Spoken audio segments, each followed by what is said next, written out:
Bai Zemin looked at his creation with an extremely pleased and satisfied expression on his face. He was far from being a talented blacksmith, but even then he worked hard to overcome that gap with effort and dedication. In the past, due to his family being only a middle-class family, Bai Zemin was always a very careful person. For him at that time, any skill was of use as it could be useful to get any kind of job in the future. It was precisely because of this kind of mentality that he also endeavored to learn smithing. Fortunately he did, or else he would still have to use the Chunyuan sword. Although Bai Zemin did not know how powerful the blazing scale greatsword he had forged was in comparison to the Chunyuan sword rare grade treasure, his instinct told him that he would definitely no longer have difficulty slashing his enemies. Besides, this was by far the piece of work he was most satisfied with to date. The blade of the blazing scale greatsword was completely blood red in color, as it was composed solely of powerful and sharp scales of a first-order beast, with a small rise separating the center from the sharp edges. At the top, the hilt was made of the armor from the first-order shining scale rhinos that he killed in the forest a few days ago. In addition, to prevent his hands from slipping on the hilt, Bai Zemin used bright golden-colored leather in the shape of a spiral as a hillock, which not only gave him a better grip, but also made a great contrast with the dark hilt. The cross between the blade and the hilt was as wide as Bai Zemin's own shoulder-to-shoulder distance. His enemies could forget about trying to break through his defenses at that part. The blazing scale greatsword in its entirety measured over 2 meters, being even taller than Bai Zemin himself. I guess I'll have to hang it behind my back diagonally if I don't want it to touch the floor. Bai Zemin scratched his head and sighed. He looked at the details of his blazing scale greatsword, but no matter how much he looked, he didn't understand much. After all, he needed to test the weapon in combat to know how good those 750 points of physical attack damage were. What surprised Bai Zemin a bit was actually the appearance of a bonus. 10% of the attack power will be added as fire damage.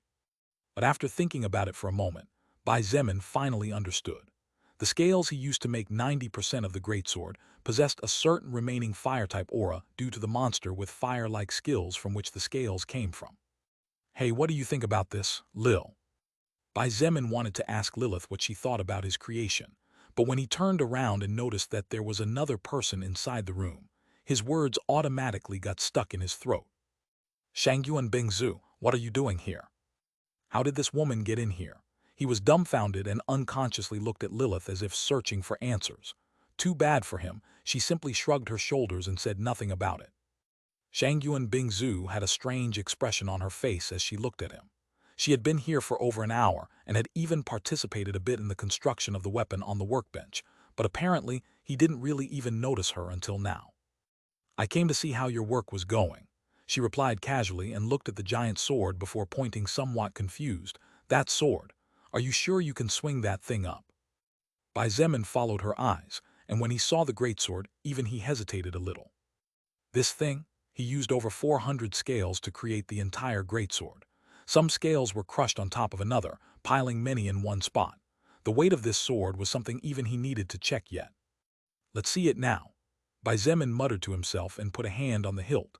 He flexed the muscles of his right arm and tried to lift the greatsword with all his strength. Slowly, the greatsword was lifted into the air by him. Although he could indeed lift it with only one arm, it was actually quite difficult for Bai Zemin to keep it up, so he hurriedly grabbed onto the hilt with his other hand as well, starting to use all his strength. It's actually a bit heavy. He nodded but still smiled. Though it is a bit heavy and in the long run it could be problematic, as long as my stamina doesn't drop too much it should be fine. The entire greatsword definitely weighed over 1 ton. One could imagine the mess such a weapon could make if it hit the ground, or the body of an enemy. Bai Zemin shuddered at the thought. The desire to want to try out his new weapon assaulted him, but he quickly suppressed it as he looked around the room, filled with mutated and evolved monster materials. I should make a light armor too, he thought aloud.